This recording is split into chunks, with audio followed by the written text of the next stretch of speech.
राजस्थान के पूर्व मुख्य सचिव निरंजन आर्य इस वक्त हमारे साथ जुड़ गए हैं। निरंजन जी, बहुत बहुत शुभकामनाएं, बहुत बहुत बधाई आपको। निरंजन जी, आपको मौका यहां पर मिला है, टिकट यहां पर मिला है, क्या कहेंगे? पहली प्रतिक्रिया आप जनता के लिए। मैं सबसे पहले तो कांग्रेस पार्टी और हमारे अध्यक्ष और माननीय मुख्यमंत्री जी का बहुत बहुत आभारी हूं, जिन्होंने मुझे यह अवसर दिया है। और मैं ये पूरी कोशिश करूंगा कि उनकी अपेक्षाओं पे खरा उतरूं। जहां तक सोजत का प्रश्न है, पिछले विगत 2-3 सालों से मैं यहाँ नियमित रूप से लोगों के बीच में हूँ, समाज और जनता की सेवा में लगा हुआ हूँ। माननीय मुख्यमंत्री जी की अनूठी योजनाओं का क्रियान्वयन भी देख रहा हूँ, जनता को फायदा कितना मिल रहा है उसको भी सुनिश्चित कर रहा हूँ। और मैंने भी छोटी मोटी मेहनत करके लोगों के कामकाज करवाने में एक भूमिका अदा की है। तो मुझे लगता है कि जनता की अपेक्षाओं को मुझे और खरा उतरना है, और पार्टी ने जो मुझे अवसर दिया, मैं इसके लिए उनका बहुत बहुत आभारी हूँ। निरंजन जी, उतार चढ़ाव बहुत देखने को मिले हैं इस बार कांग्रेस सरकार के दौरान, और पिछले 5 साल के दौरान बहुत उतार चढ़ाव, राजनीतिक जो फेरबदल थे वो भी देखने को मिले, बड़े यहाँ पर डिसीजन देखने को मिले। लेकिन उन सब के बीच में एक बार फिर से दोनों ही सूची में पार्टी ने उन्हीं उम्मीदवारों पर विश्वास जताया जिन पर जनता ने विश्वास जताया था, उन्हें रिपीट किया गया। क्या कहेंगे इसे लेकर? मैं तो, क्योंकि आप जानते हैं, मैं ब्यूरोक्रेसी में सरकारी नौकर था और सरकारी नौकरी से मैं सेवानिवृत्त हुआ हूं, और उसके बाद मैं नियमित रूप से लगा हूं। तो मेरा नाम तो निश्चित रूप से पहली बार ही इस सूची में आया है।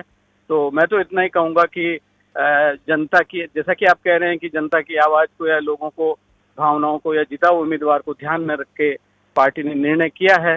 तो मैं इसके लिए पार्टी का बहुत आभारी हूँ, और सोचता हूँ कि इस मौके से भी नौकरी के बाद में मुझे पुनः एक सामाजिक सरोकार सेवा करने का अवसर मिला है। मैं उसको अधिकतम, जिसे कहना चाहिए, मेहनत के साथ निभाऊंगा। निरंजन जी, प्रशासन में आपकी जो छवि रही, आपके जो कार्य रहे, वो अपने आप में उल्लेखनीय है, हमेशा से काबिल तारीफ रहे हैं। अब राजनीति की जो पारी है सोजत के लिए किस प्रकार की रहेगी? सोजत की जनता के लिए आपकी तरफ से क्या रहेगा? उनके लिए क्या आप मापदंड लेके चल रहे हैं? क्या उनके लिए आप उनका भविष्य लेके चल रहे हैं? विकास के किस प्रकार से आप आगे आयाम आपकी तरफ से होने चाहिए?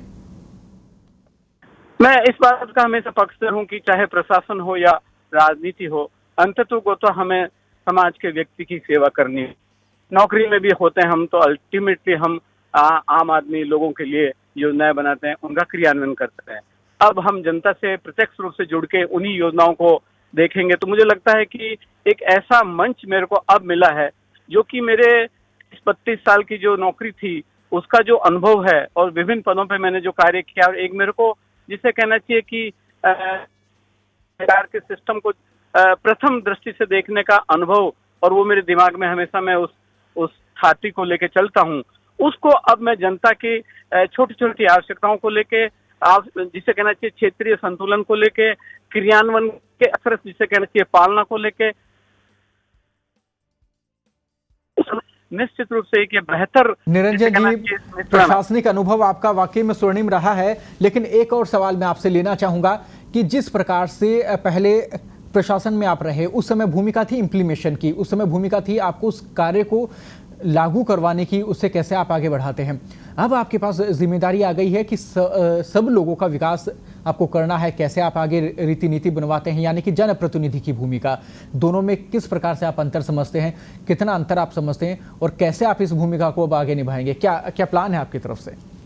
हाल ही में सर्वप्रथम तो मेरा, जिसे कहना चाहिए, उद्देश्य ये है कि पार्टी ने मेरे को अवसर दिया है, तो ये चुनाव में मेरे को टिकट दिया है। तो अभी तो मैं महीना भर तक किस प्रकार इस चुनाव को हम जीतें, सरकार बने, कांग्रेस पार्टी का वापस शासन आए, और मैं भी पूरी कोशिश करके विधानसभा में पहुंचूं, और फिर वहां जाके हम देखेंगे कि क्षेत्रीय आवश्यकताओं को ध्यान में रखते हुए रीति नीति निर्माण में हमारा क्या सहयोग हो सकता है। तो अब जो ये अनुभव है, उस अनुभव को मैं सोचता हूँ कि एक दूसरे मंच से, दूसरी दिशा से शामिल करके, मैं सोचता हूँ कि एक बेहतर क्रियान्वयन हम कर पाएंगे, और एक बेहतर दृष्टि से आगे बढ़ पाएंगे।